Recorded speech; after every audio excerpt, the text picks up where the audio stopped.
रघु, ए रघु, तसे ही खात रहे यार। ये देख मोर सिलेक्शन हो गए। बड़ मजा आ ही यार, जैसे दोनों जन यहाँ संग मरी था नहीं, बटालियन में वजने रही वो सारे ला। मैं नहीं जा सकूं वीर। काबर ये कैसे हो सकत रघु?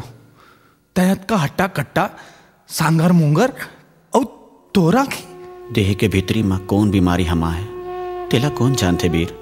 और आखिला का दोष देना, मोर तो भागे में रोग लग गए है। रघु महू नहीं जो संगवारी तोर बिना नहीं जो। अरे पागल, हमन तो एक दूसरे के दिल मरी थन, हमन ला कौन अलग कर सकते?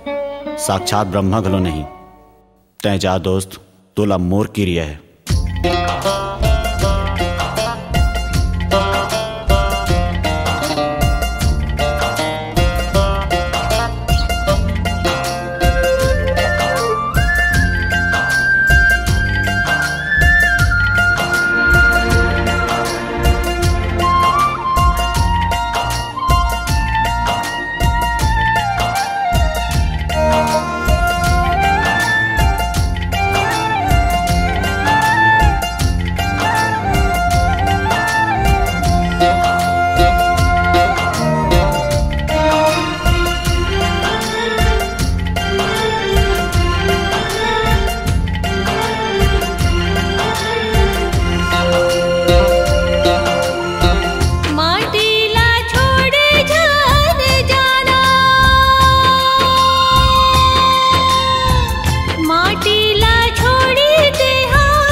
काकी महू कहूं कमा खबर जाऊं,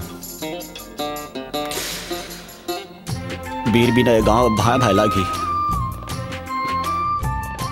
मैं वीर बिना गांव में नहीं रह सका। सोचा था काली माटी जाऊं।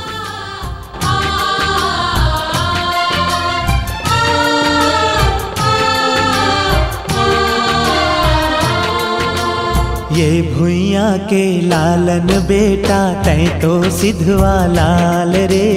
इहे करम है इहे धर्म है इहे गंगा धाम रे।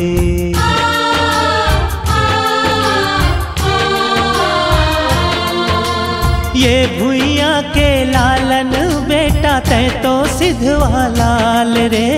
इहे करम है इहे धर्म है इहे गंगा धाम रे। डोरी झन टूटे रे संगी, बंधना झन छूटे रे संगी। भुइया ले रिश्ता निभाना, ओहो लाला भुइया ले रिश्ता निभाना। माटीला छोड़ी झन जाना।